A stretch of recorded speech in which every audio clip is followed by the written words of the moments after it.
Coronavirus, COVID-19. There's some crazy times we're living in, y'all. There's no easy way to say it. There's a lot of fear going on right now. Our country and the world is in really just a place of uncertainty, lots of questions.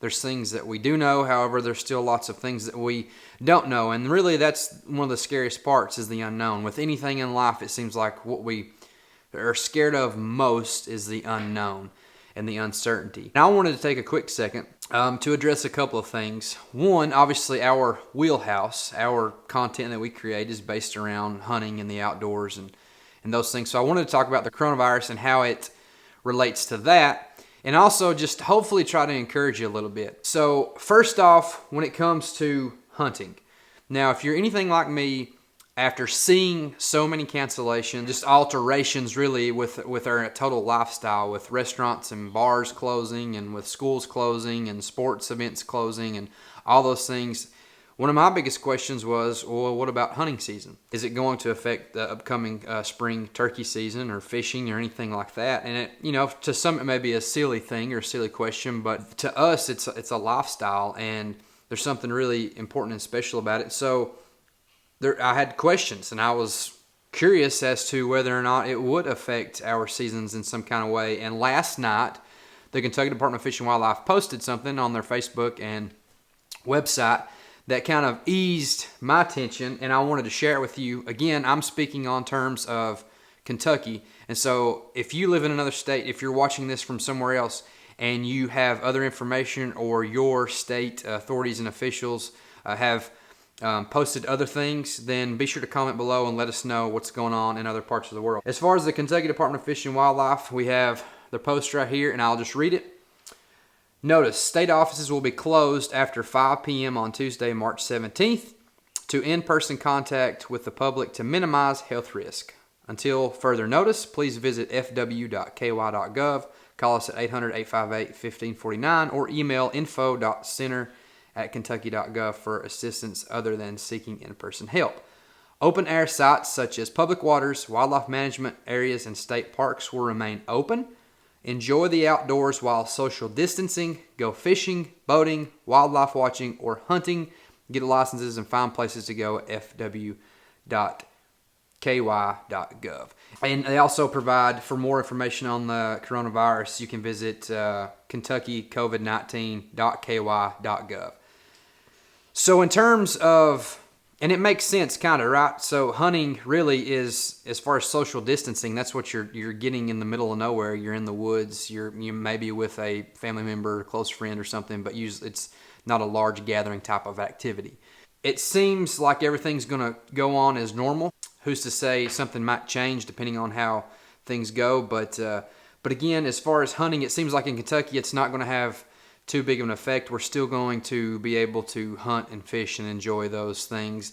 So another thing is, right now, if you go to the grocery store or you go pick something up or whatever have you, things aren't so available or readily available as on a normal basis, right? I know Walmart and the grocery stores are selling out of things quickly as far as foods and meats and different things. And so it really does raise the question, and shout out to my buddy Zach for calling me yesterday, and we kind of had this conversation, but if things were to get to the point where you were quarantined or you couldn't go to the grocery store or something like that, could you go out and provide for your family? Could you hunt? Could you fish? I know spring's coming around, so there's going to be gardens being planted and all those things. So it brings up a good question, really a time to reflect on really the importance of hunting. It's not just an activity, but it's really as a lifestyle.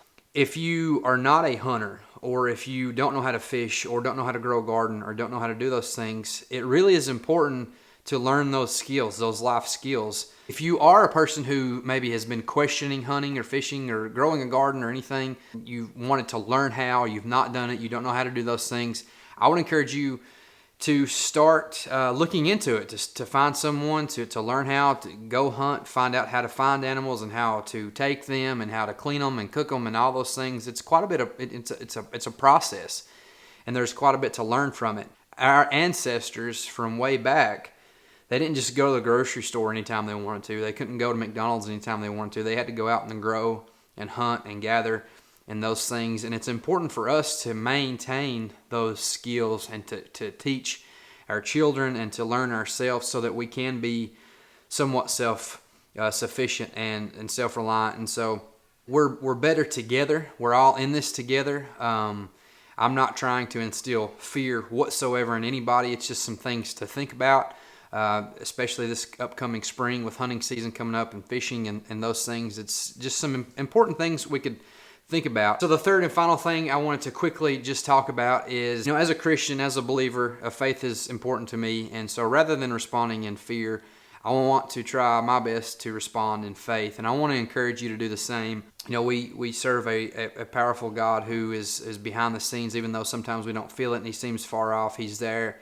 His promises are true, and we can hold on to that. And so I'll just encourage you, for example, I think it's important to even, read God's Word aloud in your home and over your family and pray over your family. There's something really powerful in that. And again, I'm not trying to, I'm not preaching to anybody or anything like that, but for me personally and our family, Psalm 91, for example, read that chapter out loud and pray, and there is something powerful about it.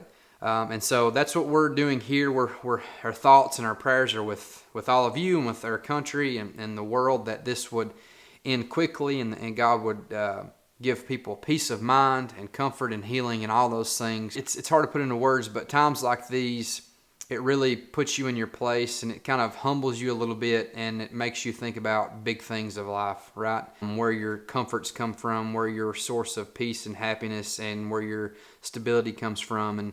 And for us, and for me personally, that's in God, and without Him, it would be extremely hard during these times. And so I'm thankful for that. And I just encourage you to be thinking about that as well. Even if you disagree with me on a lot of those things, we're better together. It's better to love folks. It's better to serve folks. Now is a time where there's tons of divisiveness and there's tons of separation, and with politics, there's this side and that side, and really we need to come together and support each other. It seems like tough times really bring people together.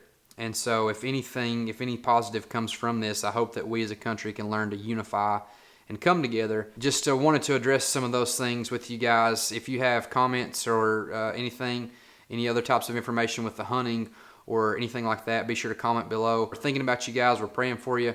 Again, I hope you're staying safe with your family, enjoying some time at home, and hopefully everyone stays safe out there and this whole thing passes by and the end product is us coming together and being better because of it. So if you haven't, I really appreciate it if you would subscribe below and turn on those bell notifications so that you stay caught up with everything going on here. Again, we got tons of cool things coming up right around the corner with the spring, and so we really appreciate you. Thank you so much for your support. Thank you for watching this video, and we'll see you next time.